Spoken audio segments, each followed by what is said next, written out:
¿Qué tipo de satisfacción sentía Dios o quería experimentar Dios antes de que usted y yo fuéramos perdonados? Cuando nosotros estudiamos teológicamente la palabra de Dios, nos damos cuenta que desde la creación hubo un plan perfecto de salvación para usted y para mí. Eso no fue un plan rebuscado, por decirlo de una manera, de Dios, para agarrar y decir, estos pecaron y ahora ¿qué hago? Adán y Eva se me montaron en el arbolito y se comieron el fruto y ahora ¿qué?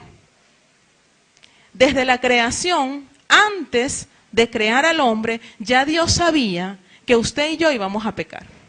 Y que si lo hacíamos, Él ya tenía la solución para volver a contentarse con usted y conmigo. ¿Usted cree eso? ¿O es algo que usted dijo, bueno, Jesús murió en la cruz, eso lo tenía que hacer porque yo soy tan valioso, tan perfecto, tan hermosa, que Dios tenía que salvarme? No iba a dejar que yo me fuera para el infierno y allá. ¿Sí? Entonces, entrando en tema, ¿qué fue satisfecho en Dios? Hay una verdad, o mejor dicho, hay 3 verdades que tenemos que conversar hoy y que de una vez por todas tenemos que arrancarla de la mente y de nuestro corazón. Creemos que la cruz fue satisfacción para Satanás, que la cruz se creó para satisfacer al diablo. Y dice en un rumor, hay un rumor que dice en la iglesia primitiva, que fue el diablo quien hizo necesaria la cruz. ¿Quién cree esto? ¿Quién ha pensado, oye, pero es que teníamos que pagarle al diablo? Porque le debíamos al diablo. El diablo nos tiene ahí agarrados y entonces la única forma de pagar por mi vida era la cruz. Eso es un engaño que nos han dicho y nos han repetido, disfrazada y evidentemente a nuestras vidas. Y resulta que es una gran mentira. Porque el diablo no es más poderoso que Dios. Porque nosotros no tenemos que reconciliarnos con el diablo. Y la cruz se hizo para reconciliarnos con Dios, no para satisfacer al diablo. Si nosotros creemos que tenemos que pagarle al diablo, que la sangre de Cristo fue para salvar y para reconciliar al diablo, entonces estamos diciendo que Satanás es más poderoso que Dios. Porque si Satanás tiene la autoridad para sentarse con Dios y decirle, ¿sabes qué? Págame. Págame con la cruz. Cuelga a tu hijo en la cruz para que me pagues. Eso es una mentira. Dios es el Todopoderoso. Es el Rey de Reyes.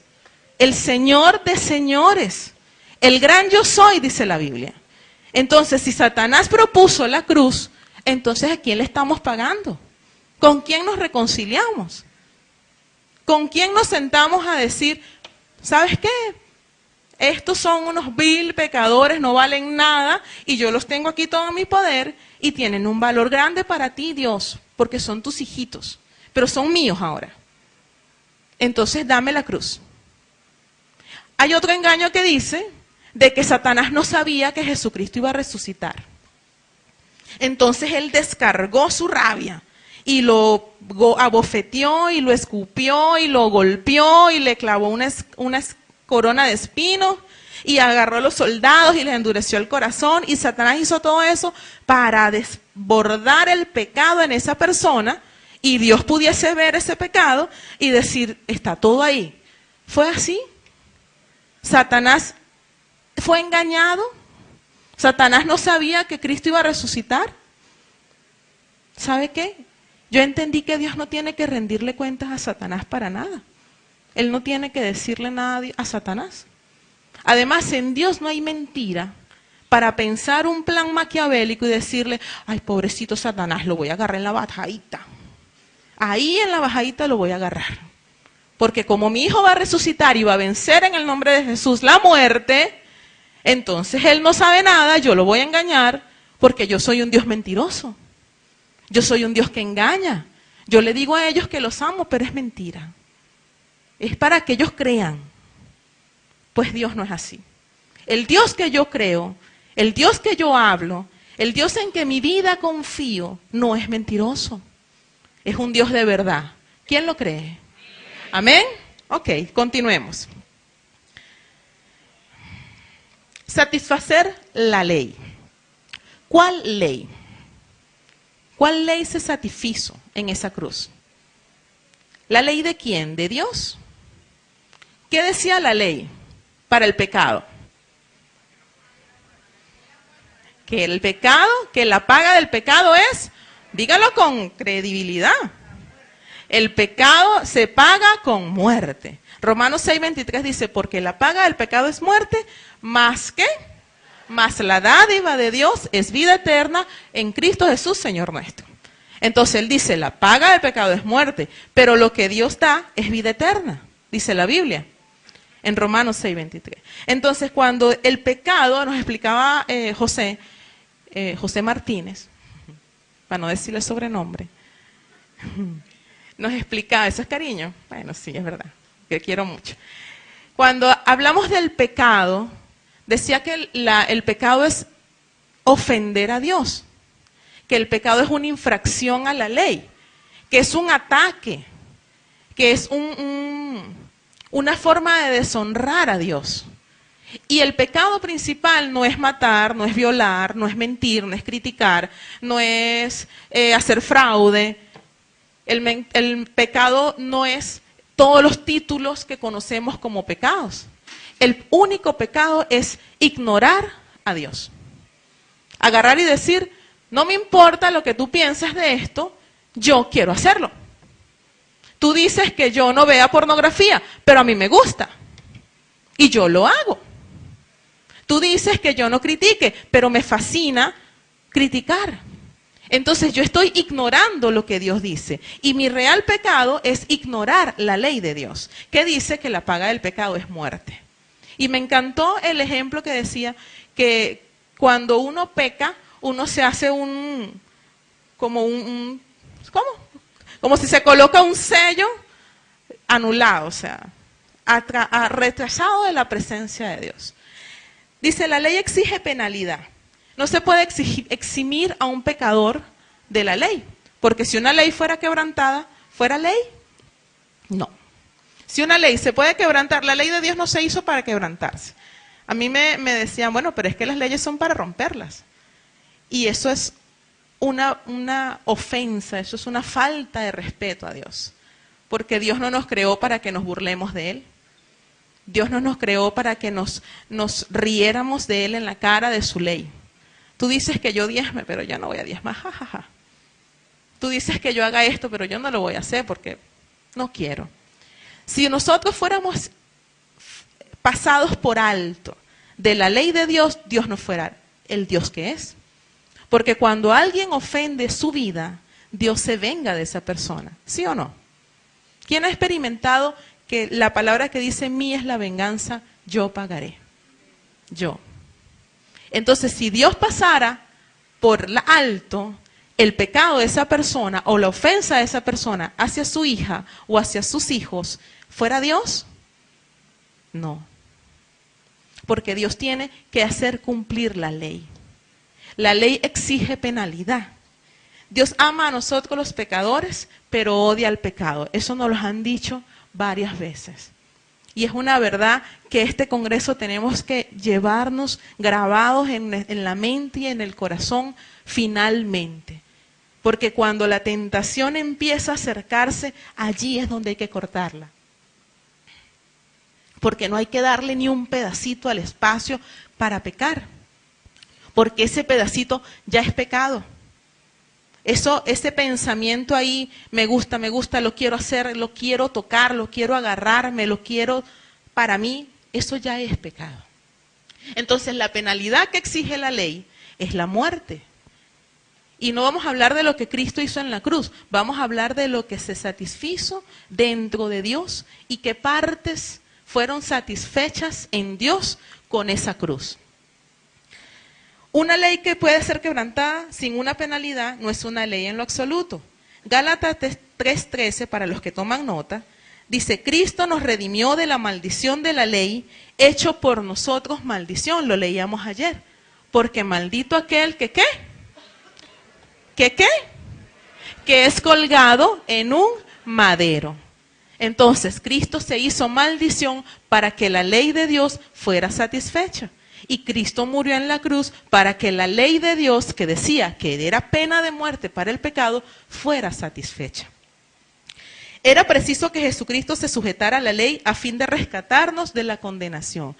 Se cumplieron dos cosas. ¿Cristo pecó en la tierra, le pregunto? No. Entonces Él satisfizo en Dios el hecho de vivir en santidad y de cumplir la ley en la tierra de Dios, que decía, no peques, no cometes pecado. Entonces Dios se complace, se satisface al ver que como hombre Cristo sí puede vivir sin pecado en la tierra. Y dice, sí se puede. Y cuando usted dice, es que es más fuerte que yo, ¿qué dice Cristo? Yo lo viví y yo pude. Y entonces nuestra mente dice, pero es que tú eras Dios. Pero ¿eras 100% hombre o no? ¿Dios era mitad Dios y mitad hombre? No. Dios era completamente Dios y completamente hombre, Jesucristo. Jesucristo era completamente Dios y completamente hombre. Lo vamos a ver más adelante. Finalmente cumple mediante su muerte la ley impuesta por Dios. ¿Qué más se satisface en la cruz? Se satisface el honor y la justicia de Dios. El hombre, usted y yo, sí le debemos algo a Dios. ¿Y qué le debemos a Dios? Toda la sumisión de nuestra voluntad a Él. ¿Quién ha sido traicionado por alguien en quien confiaba? ¿A quién le han robado algo una persona que usted creía era su amiga o su amigo? A mí me ha pasado. Y esa persona provoca en mí una desconfianza, provoca en mí una deshonra, una tristeza, porque uno creía que podía dejar algo con eso, con esa persona, y resulta que nos traiciona. Cuando Dios es ofendido por nuestros pecados, Él siente esa misma traición, se siente deshonrado, se siente alterado su carácter, su confianza hacia nosotros. Entonces, cuando se satisface el honor y la justicia de Dios, se refiere a que una vez que Cristo dice, depositen o deposita a Dios todo el pecado en mi vida, entonces Dios dice, ahora sí, me voy a desbordar todo lo que pienso y todo lo que quiero hacer hacia el pecado, porque me debe, porque no se sujetaron, porque no son sumisos a mí. Entonces Dios restaura el honor y la justicia. Y lo que hay dentro de Él, su complejidad, su deidad de Dios, la deidad de Dios, es satisfecha con el honor y su justicia. Fíjense que hemos hablado de la ley y hemos hablado del honor y la justicia. ¿Son cosas iguales? No. Son atributos de Dios. Son formas en que Dios se demuestra, se revela a nuestras vidas. Hay algo más que fue satisfecho. Fue satisfecha la parte de Dios que piensa, que hace pensar y hace mirarnos con amor.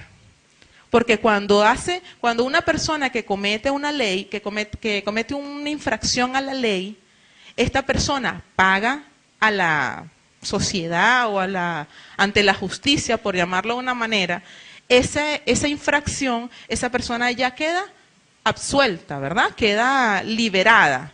Entonces ya no se ve como el asesino, ya no se ve como el que robó, ya no se ve como el que hizo aquella cosa mala, sino que se ve como ya pagó. Debería estar restaurada esa persona. Eso pasa en algunos lugares, eso pasa en algunas personas. Usted y yo queremos ser restaurados, usted y yo queremos ser las personas que dicen, ya pagó, ya está justificado, o queremos seguir con la etiqueta del pecador. La Biblia dice que somos santos una vez que recibimos a Cristo y que ya Cristo está delante de nosotros y Dios nos ve a través de Cristo. Dios hace honor a su nombre con la cruz. Hay un versículo que habla de Moisés cuando sube al monte para escribir la ley, que dice en Éxodo 34:6, y pasando Jehová por delante de él, proclamó, Jehová, Jehová, cuente conmigo, fuerte, misericordioso, ¿qué más dice? Piadoso, tardo para la ira, grande misericordia. como misericordioso, ¿y qué más? Y verdad. Nada más en ese versículo hay 5 atributos de Dios. 5. ¿Cuántos más atributos conoce usted de Dios? Que es santo. ¿Qué más? Fiel. No escucho. Rey de reyes. Pero estas son formas en que decíamos ahorita que Dios se revela a nuestras vidas. Dios no lo colocó a usted y a mí en el área de cristianos y del área de salvos de este mundo porque valgamos mucho. Por el contrario, somos insignificantes. Somos lo vil y lo despreciado del mundo que Dios sacó para salvarlo. Así que si usted hoy se siente vil, se siente sucia, se siente sucio, se siente pecador, asqueroso delante de Dios, es la oportunidad que usted tiene en la cruz de ser limpio otra vez. No importa su pecado, cómo se llame, cuán grande o cuán pequeño crea que es. Por una vez que ignoremos a Dios, estamos siendo inundados de sucio y de asquerosidad delante de Dios, porque Dios odia el pecado. Entonces, cuando Dios vemos sus 5 atributos, nada más en este versículo, podemos ver que cuando la cruz se cumple, cuando Cristo es colgado en esa cruz, vituperado y maltratado, Dios hace honor a su nombre, porque Él no puede aplicar la ley e ignorar el amor.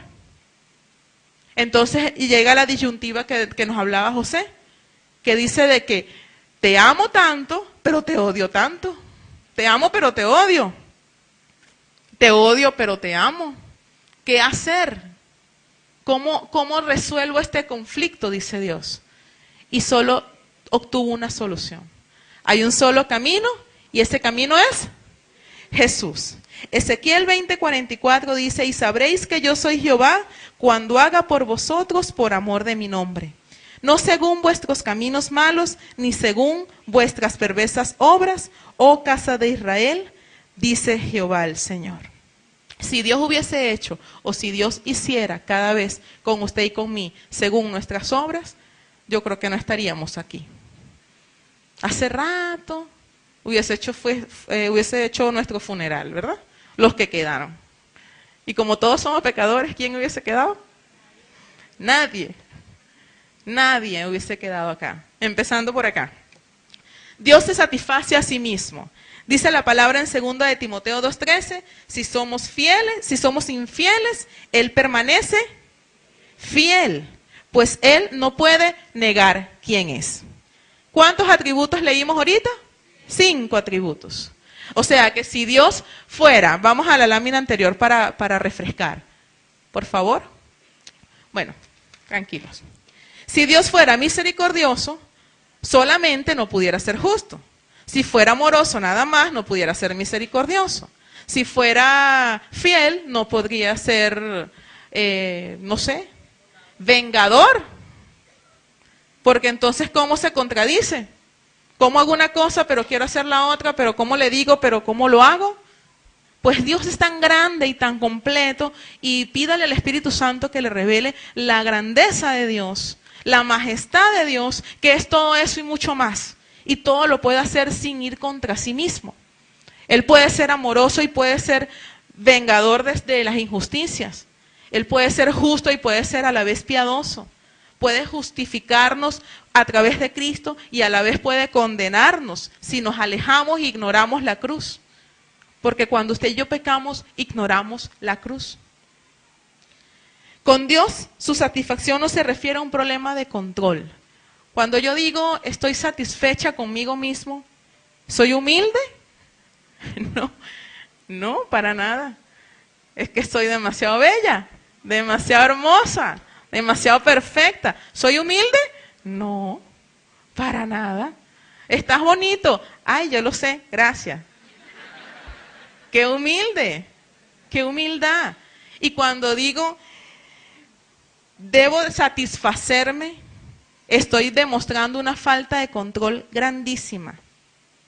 En Dios no existe ni una falta de control, ni una baja autoestima, ni una humildad falsa.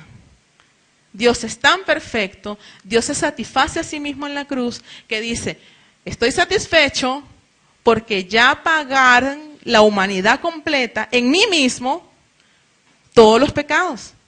Y fui satisfecho por mi propio Hijo. ¿Qué le parece? ¿No es retumbador en la cabeza esto?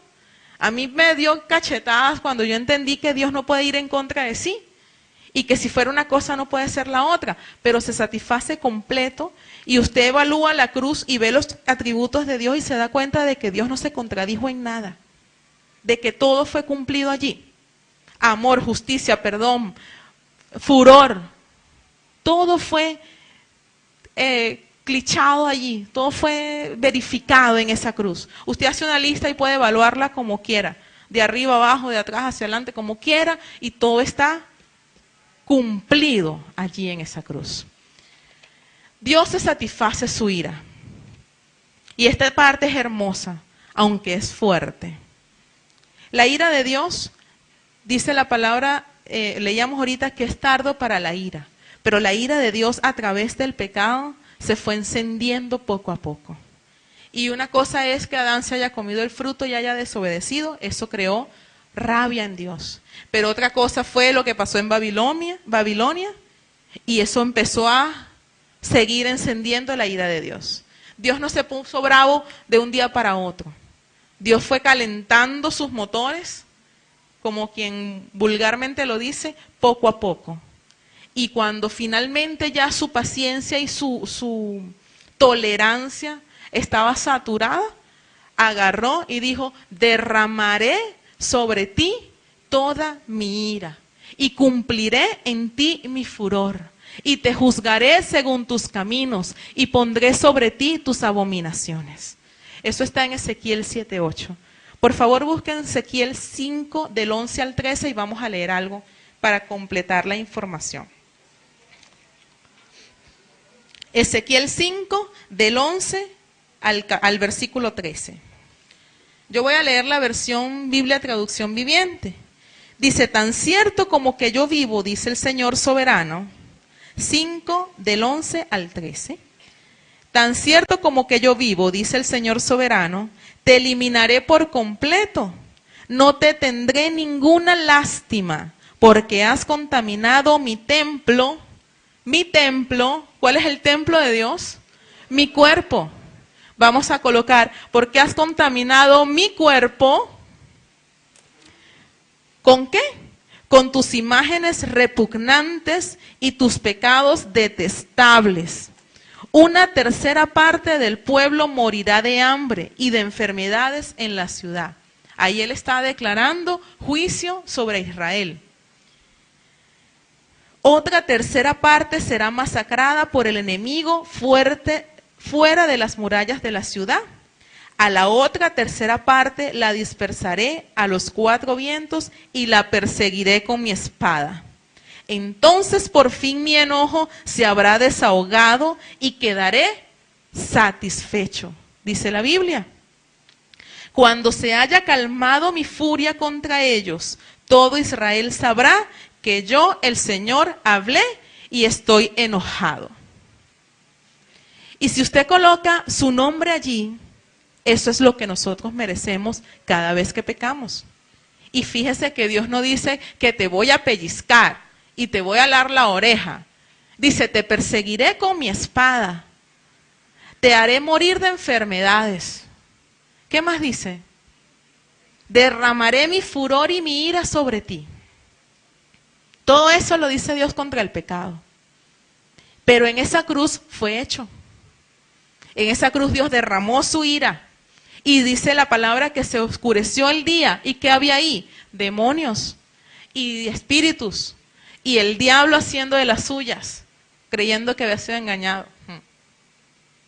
Vengándose Dios y derramando todo su furor. ¿Sobre quién? Sobre su Hijo. Su Hijo que era usted y que soy yo. Porque dice la Biblia, estoy con Cristo crucificado. Juntamente crucificado. Para finalizar, el santo amor de Dios habla de la forma en que Dios hace su justicia y se satisface. Dios es amor. Si usted hace un resumen de todos los atributos de Dios, encuentra una sola palabra: amor. Dios es amor. La forma en que Dios elige perdonar a los pecadores y reconciliarlos consigo mismo tiene que ser absolutamente consecuente con su propio carácter. Diga ahí fuerte, carácter. Carácter no es tumbar la mesa y sacar y gritar. ¿Eso es carácter? Eso es mal carácter, eso es mala crianza, eso le faltó varita cuando estaba chiquitito. A mí me dieron varita, yo novato. Entonces, cuando decimos que Dios es amor, su carácter es tan perfecto y tan santo que lo vio a usted con ojos de ese amor y me vio a mí con esos ojos de ese amor. ¿Qué relación tiene esto con la satisfacción? Cuando amamos a alguien, podemos explicar por qué la amamos. Yo le puedo decir 1000 razones por las que amo a mi familia, amo a mi hija, amo a mi esposo, amo a mis amigos, y todos son formas en que yo podría amar. Pero el amor de Dios es inexplicable. El amor de Dios no tiene formas. No tiene, bueno, es que yo te amo porque tienes el cabello así, porque me tratas asado, porque no, yo te amo y punto. Me amó, cantábamos temprano. En su inmenso amor Dios me amó. La cruz consiste en la combinación de una justicia inflexible con sus respectivas penalidades y un amor trascendente. ¿Cómo entonces podemos expresar el amor de Dios en su santidad cuando nos quería matar, pero nos amaba? Sencillamente respondemos que se sacrificó a sí mismo en esa cruz, para colocarse en esa cruz.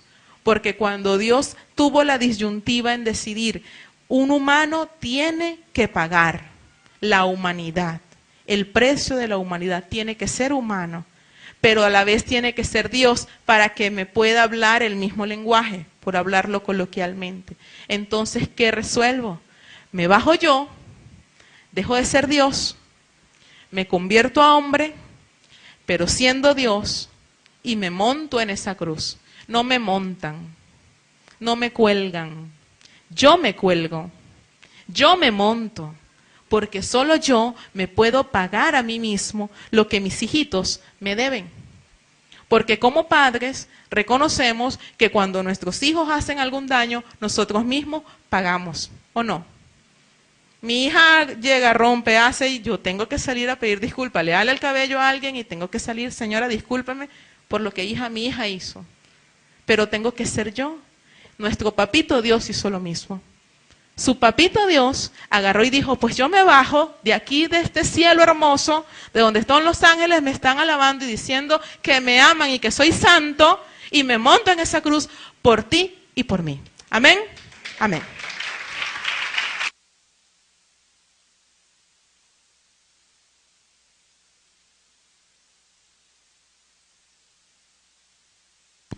Ok. Buenos días, bueno, continuemos. Vamos a aprovechar el tiempo, como dice la Biblia, vamos a redimir el tiempo porque este temita está bastante bueno, bastante sabroso, pero bastante largo. Mire, hablemos ahora acerca de la sustitución, ¿no? Y hemos entendido que el problema del perdón gira en torno a la gravedad del pecado, como lo decían Lisette y Cheo, y a la majestad de Dios, ¿no? Porque Dios no puede contradecirse a sí mismo, lo veíamos ahorita, lo que decía Isabel Cristina. Dios, en su perfecto carácter, es un Dios de amor, y tenía que expresar el perdón a través de ese amor para usted y para mí. Pero también es un Dios justo, ¿cierto? Lo acabamos de ver ahorita. Y tenía que expresar, digamos, su santidad a través del juicio. La pregunta es, ¿cómo hacer match, cómo hacer coincidir esas dos formas del carácter de Dios? ¿Cómo hacía Dios para no contradecirse a sí mismo y ser perfectamente justo, pero a la misma vez ser perfectamente amoroso y expresar esa justicia o expresar su santidad a través del juicio? Porque la Biblia dice que la paga del pecado es ¿qué? la muerte. Pero también al mismo tiempo expresar su amor a través del perdón. ¿Cómo hacerlo? ¿Ah? ¿Cómo dice? A través de su Hijo. Fíjese, muy importante. Resulta que para que nosotros no pagáramos la consecuencia del pecado, que es la muerte eterna, ¿sí? ¿Estamos claros? Alguien tuvo que sustituirnos a nosotros. Santo se adelantó y dijo a través de su Hijo, ¿cierto? Buenísimo, porque ya así de una vez entramos en materia y ya se van dando cuenta ustedes por dónde va esto. Mire, dice, porque en su misericordia se propuso perdonar a los pecadores y al ser realmente misericordioso, se propuso perdonarlos con justicia. Dios resolvió dirigir contra sí mismo, en la persona de su Hijo, como lo dijo Santos, todo el peso de esta justa ira que los pecadores merecíamos. Ahora, la pregunta es, ¿quién es ese sustituto? ¿Qué es ese sustituto? La pregunta es, ¿cómo hacer para entender la mente de Dios y su perfecto carácter a través de la sustitución o de lo que hizo Él en su plan de salvación, como lo decía Isa, para que usted y yo hoy pudiéramos estar aquí presentes y pudiéramos disfrutar de entrar libremente a la presencia de Dios? Mire, la interpretación de la muerte de Cristo como un sacrificio se encuentra inserta cuando usted lee el Nuevo Testamento. Por todas partes se da cuenta que la muerte de Cristo fue un sacrificio para que usted y yo hoy gozáramos del perdón de Dios, pero para que también Dios hubiera satisfacción de su justicia. Y vamos a adentrarnos, o vamos a irnos un poco hacia atrás para entender por qué decimos esto de los sacrificios, ¿no? Mire, los sacrificios del Antiguo Testamento, ¿qué significaban? ¿Tenían un significado sustitutivo? ¿Sí o no? Mire, al parecer, cuando usted lee Levítico, los primeros 4 o 5 capítulos de Levítico, al parecer habían 2 nociones básicas acerca de los sacrificios.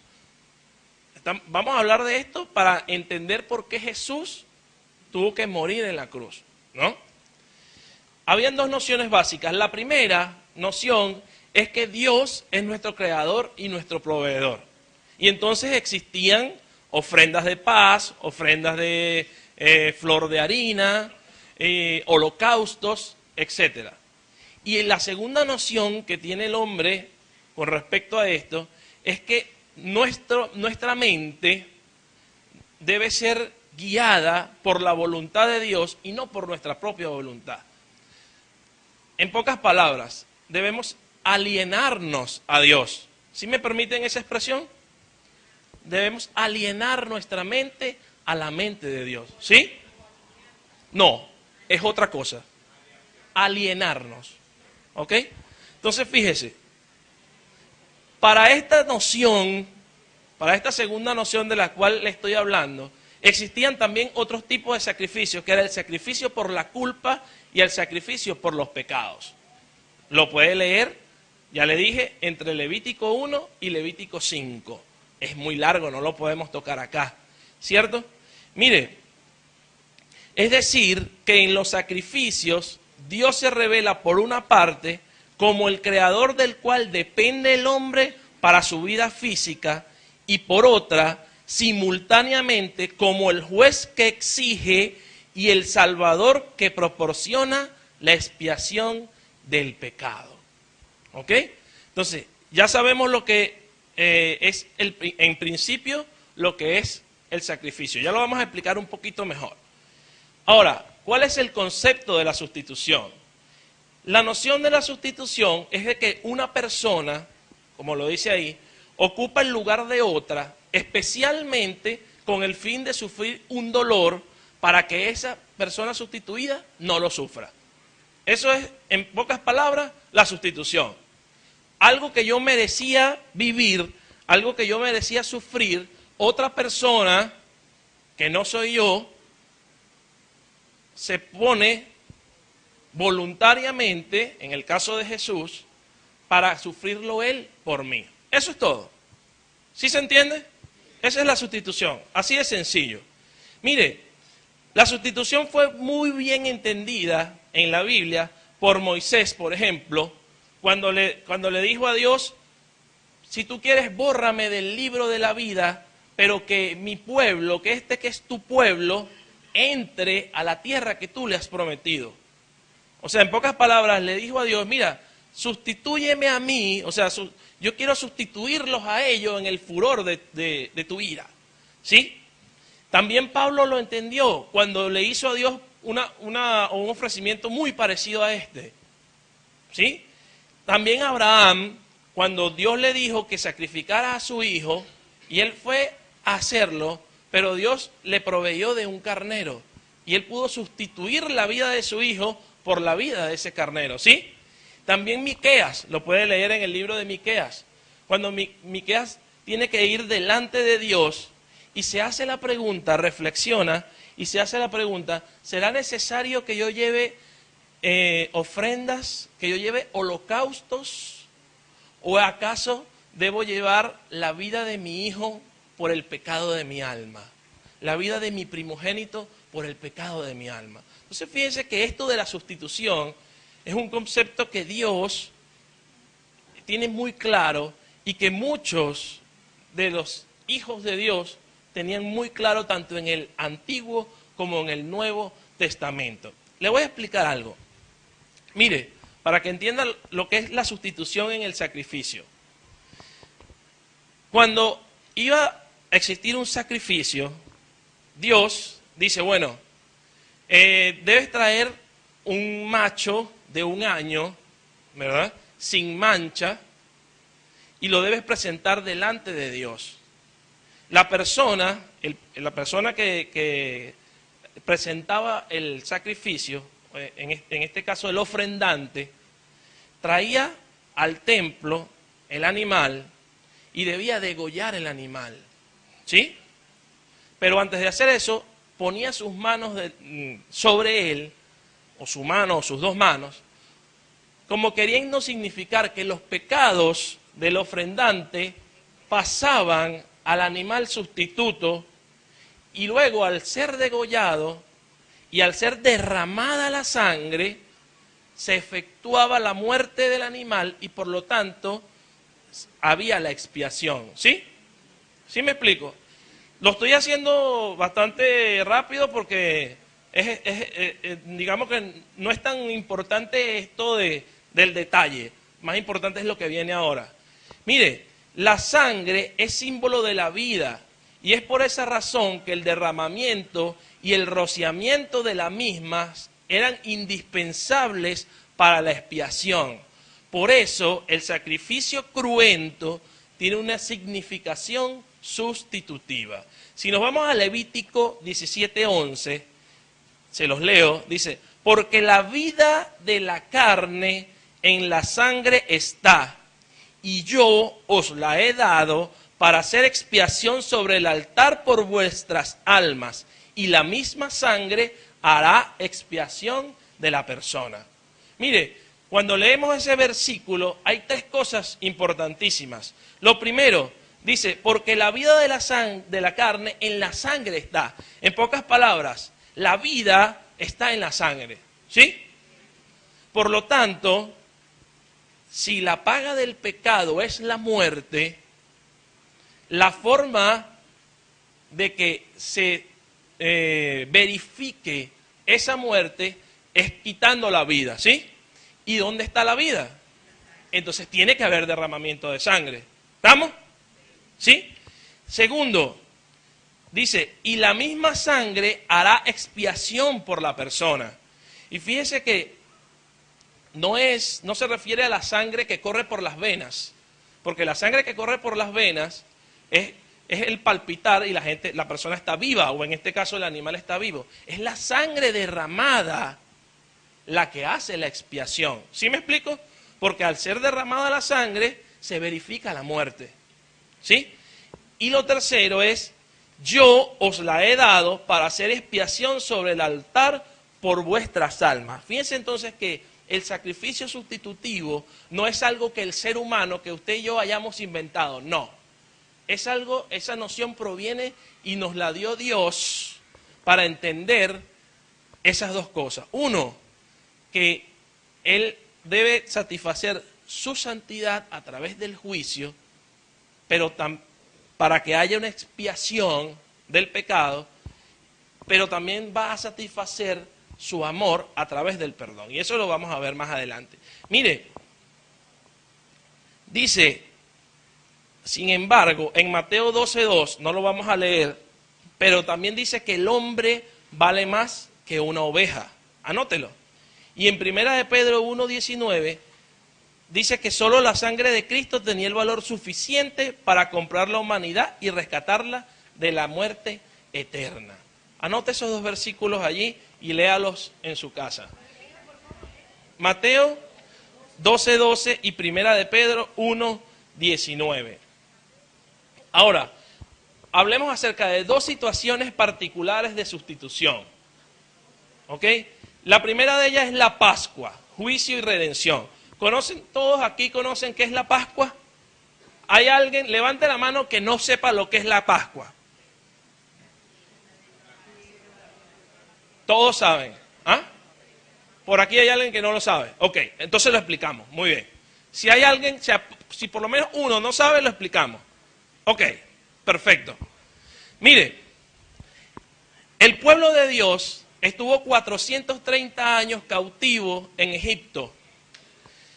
A los 430 años, Dios se cansa de que su pueblo sea esclavo y escoge a Moisés para que hable a Faraón y le diga que deje ir a su pueblo.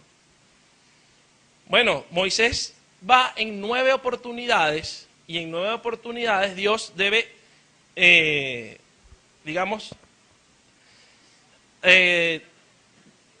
recaer su ira sobre Egipto a través de 9 plagas. En realidad son 10, pero estoy dejando la última para el final para explicar lo de la Pascua.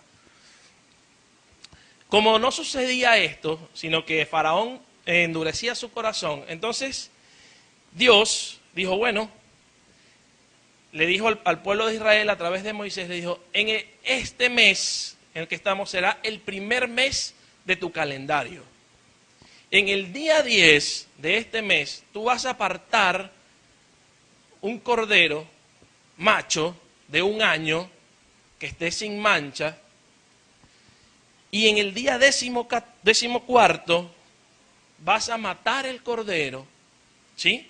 Lo vas a degollar y parte de esa sangre con una rama de hisopo vas a pintar los dinteles de tu puerta, tanto arriba como de lado, porque yo en esa noche pasaré por Egipto, por en medio de Egipto, juzgaré a Egipto y todo aquel primogénito que no tenga la marca de sangre será muerto esa noche. Y la única forma de que los primogénitos se salven es que yo, al pasar por encima del pueblo de Israel, vea la sangre derramada. Y así sucedió. Bueno, tiene otras implicaciones. Aparte de eso, Dios dijo que comerían el cordero asado, ¿ok? Y lo comerían con panes sin levaduras. Por eso muchas veces ustedes la Pascua la escuchan como la fiesta de los panes sin levaduras. ¿Sí? ¿Lo han escuchado alguna vez? Ok, porque estamos justamente en ese tiempo. Y bueno, y así sucedió. Dios pasó esa noche a medianoche por Egipto y salvó, ¿verdad?, a los primogénitos del pueblo de Israel, pero murieron todos los primogénitos, tanto humanos como animales, del pueblo de Egipto, ¿no? Y así fue la forma en que Dios sacó, o que Faraón, se dio cuenta que debía dejar ir al pueblo de Israel. Mire, a partir de ese día, y Dios lo dice en la Biblia, el pueblo de Israel, a través de la sustitución que hubo de los corderos pascuales que murieron, ¿cierto? ¿Por quién? Por los primogénitos. Entonces Dios dice que los primogénitos le pertenecen a Él y que debe haber fiesta en Israel, incluso decreta fiesta por 7 días, ¿ok? Por la sustitución y por que el pueblo de Israel quedó en libertad. Ahora, la cuestión es, si Jesús, porque estamos haciendo todo este cuento para entender el sacrificio de Jesús en la cruz. Si Jesús murió por usted y por mí, fue sustituto suyo y mío, y Él compró nuestra vida a precio de sangre por la muerte en la cruz, quiere decir que usted y yo le pertenecemos ¿a quién? A Dios. Y que su vida y la mía debe ser una eterna fiesta en Dios, porque Él lo redimió a usted y a mí de nuestros pecados. ¿Quién dice amén?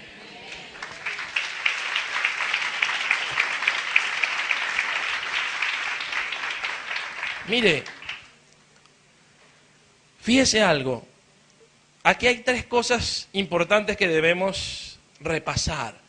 Primero, el juez y el salvador son la misma persona. Mire, Dios pasó por en medio de Egipto para juzgar, pero también pasó por encima de las casas de Israel para traer salvación y redención. ¿Sí o no? Entonces el juez y el salvador son la misma persona. La salvación fue por sustitución, ¿sí? Es decir, los corderos pascuales sustituyeron a los primogénitos. Y tercero, hubo derramamiento de sangre. 3 cosas importantes que debemos ver allí. Mire, la otra situación de sustitución es llevar los pecados. En el Nuevo Testamento leemos que Cristo llevó nuestros pecados. Primera de Pedro 2:24. La tengo yo por acá. Dice, quien llevó él mismo nuestros pecados en su cuerpo sobre el madero. Y Hebreos 9:28 dice, así también Cristo fue ofrecido una sola vez para llevar los pecados de muchos. Ahora, ya leímos en la Biblia que Dios a través de su Hijo Jesús llevó nuestros pecados. Pero ¿qué significa llevar nuestros pecados? A ver, ¿quién un valiente que me diga qué significa eso? Que Él llevó nuestros pecados. Sufrir las consecuencias, ¿sí? Fíjense que llevar el pecado no es solamente, bueno, me duelo de que ustedes tengan que pagar eso y bueno, yo, pobrecito. No. Llevar el pecado es sufrir las consecuencias penales de ese pecado en carne propia. Así de sencillo. Él llevó su pecado y el mío. Mire, dice, significa soportar sus consecuencias penales, cumplir la pena correspondiente. ¿Y cuál es la pena para el pecado? La muerte. Mire, dice, en el Antiguo Testamento el sacrificio no era voluntario. Pueden anotar allí, no los vamos a leer, Números 14:34, Números 30:15 y Lamentaciones 5:7. ¿Sí? Pero Cristo se ofreció voluntariamente. En Gálatas 1:4 dice, el cual se dio a sí mismo por nuestros pecados para librarnos del presente siglo malo conforme a la voluntad de nuestro Dios y Padre. Mire, sostener la sustitución penal equivale a decir que los creyentes están en deuda con Cristo, específicamente por esto. Ese es el origen de todo su gozo, paz y alabanza, tanto ahora como por la eternidad. Ahora, ¿usted cree que un animal, que un cordero, que un macho cabrío, que como quiera que usted lo llame, es un sustituto adecuado para nosotros? ¿Sustituye adecuadamente un animal, lo que nosotros como seres humanos debemos pagar? ¿Sí o no? No. Mire, debemos comprender que un animal no puede ser el sustituto adecuado de un ser humano. ¿Sí? Por eso, en los cánticos del siervo, en la segunda parte de Isaías, el profeta comenzaba a esbozar una misión que abarcaría a las naciones. Con el propósito de cumplir esa misión, tendría que sufrir, llevar el pecado y morir. Lo habla acerca del siervo, ¿no? También en el Nuevo Testamento, tanto Mateo como Pedro aplican a Jesús esto del siervo. Pedro lo nombra 4 veces como el siervo de Dios. Incluso Mateo le atribuye a Jesús los cánticos del libro de Isaías, ¿no? Mire, como decían ayer, Jesús, creo que lo decía la señora Gloria, es el Hijo del Hombre y siervo sufriente.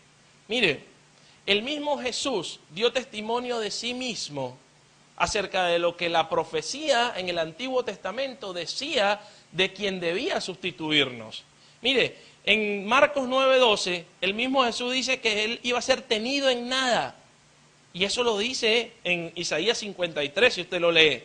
En Lucas 5:35, Jesús dice que él sería quitado, como lo dice en Isaías 53, y que sería contado con los inicuos, en Lucas 22:37. El propio Jesús dio testimonio de sí mismo, de que él era el Hijo del Hombre y el siervo sufriente. Mire, en Marcos 10:45 dice, porque el Hijo del Hombre no vino para ser servido, sino para servir y para dar su vida en rescate por muchos. Ahora, también entendemos que Cristo murió por nosotros. En Romanos 5:8, ya lo habíamos leído en anteriores predicaciones, dice, mas Dios muestra su amor para con nosotros, en que siendo aún pecadores, Cristo murió por nosotros. Lo repetimos en 2 Corintios 5:21, al que no conoció pecado, por nosotros lo hizo pecado, para que nosotros fuésemos hechos justicia de Dios en él. Y en Gálatas 3, del 13 al 14, nos reafirma, Cristo nos redimió de la maldición de la ley, hecho por nosotros maldición, porque está escrito, maldito todo el que es colgado en un madero, para que en Cristo Jesús la bendición de Abraham alcanzase a los gentiles, a fin de que por la fe recibiésemos la promesa del Espíritu. Y fíjese que en estos 2 versículos que estamos citando, sí, dice que Dios se hizo, o que Cristo se hizo maldición por nosotros y que llevó nuestros pecados. Pero también dice algo al final, algo positivo, ¿no? O está escrito de manera positiva, dice, para que nosotros fuésemos hechos justicia de Dios en Él. Y en Gálatas 3, verso 14, dice, para que en Cristo Jesús la bendición de Abraham alcanzase a los gentiles. Entonces fíjese que Dios tenía un propósito con esto. No era solamente llevar por llevar el pecado por llevarlo, sino para que usted y yo alcanzáramos la bendición de Dios y pudiéramos entrar de nuevo en reconciliación con Él. Mire, ahora, ¿quién es el sustituto? Todos dirán, bueno, fue Jesús. Ajá, ¿y quién es Jesús? Porque esta parte doctrinal es importante que la entendamos. Porque en algún momento se nos pedirá defensa de esto que creemos. ¿Sí? Mire, la primera pregunta, ¿fue Cristo como hombre nuestro sustituto? Es decir, ¿Cristo era nada más hombre? ¿Sí o no? Quiero escuchar su respuesta, ¿sí o no? Mire, si Cristo era solamente hombre, hubiese sido algo injusto, ¿sí? Porque imagínense que Julio es Cristo. Julio es un ser humano normalito como yo, como cualquiera de ustedes. Y a Dios, nada, dice, bueno, Julio, tú tienes que morir ahí y cargar el pecado de toda la humanidad. Es injusto, ¿cierto? Porque pudo haber sido yo, pudo haber sido Rafael, pudo haber sido cualquiera, ¿sí? Entonces Cristo no era solamente hombre. Ahora, ¿fue Dios solo quien ocupó nuestro lugar? ¿Cristo era Dios solamente? ¿sí? No era Dios solamente, porque Dios no representaba, Dios como Dios no representa a la humanidad, ¿sí? Y eso nos indica que, no, como lo hablamos hace un ratico, que no es posible separar al Padre y al Hijo. Nos lo dice Juan 10:30. Dice, yo y el Padre uno somos. Entonces, Cristo era 100% hombre, pero también era 100% Dios. En 1 Timoteo 6:16 nos dice, el único que tiene inmortalidad, que habita en luz inaccesible, a quien ninguno de los hombres ha visto ni puede ver, al cual sea la honra y el imperio sempiterno. Amén. Ahí nos dice que Dios no muere. Ahora, si Dios no muere, entonces Dios se hizo hombre en Cristo para dos cosas. Primero, para morir por nosotros y para ser un solo mediador entre Dios y hombres. En Hebreos 2:14 dice, así que por cuanto los hijos participaron de carne y sangre, él también participó de lo mismo, para destruir por medio de la muerte al que tenía el imperio de la muerte, esto es, al diablo. Y en 1 Timoteo 2:5, porque hay un solo Dios y un solo mediador entre Dios y los hombres, Jesucristo, hombre. Y fíjese que debemos ir a Romanos 5, 18 y 19 para poder entender esto de la sustitución, que dice, así que como por la transgresión de uno vino la condenación a todos los hombres, de la misma manera, por la justicia de uno vino a todos los hombres la justificación de vida. Porque así como por la desobediencia de un hombre los muchos fueron constituidos pecadores, así también por la obediencia de uno los muchos serán constituidos justos. Ahora, ya dijimos que Dios en Cristo es nuestro sustituto, ¿no? Dice, Jesucristo era verdadera y plenamente Dios y hombre, y por ese motivo estaba capacitado en forma inigualable para representar tanto a Dios como al hombre y mediar entre ellos dos. Así que es importante entender esto. Es importante entender, que usted y yo entendamos, que el que estuvo colgado en la cruz y murió era tanto Dios como hombre. El entendimiento de esto es lo que nos diferencia, o lo que dice si usted y yo somos evangélicos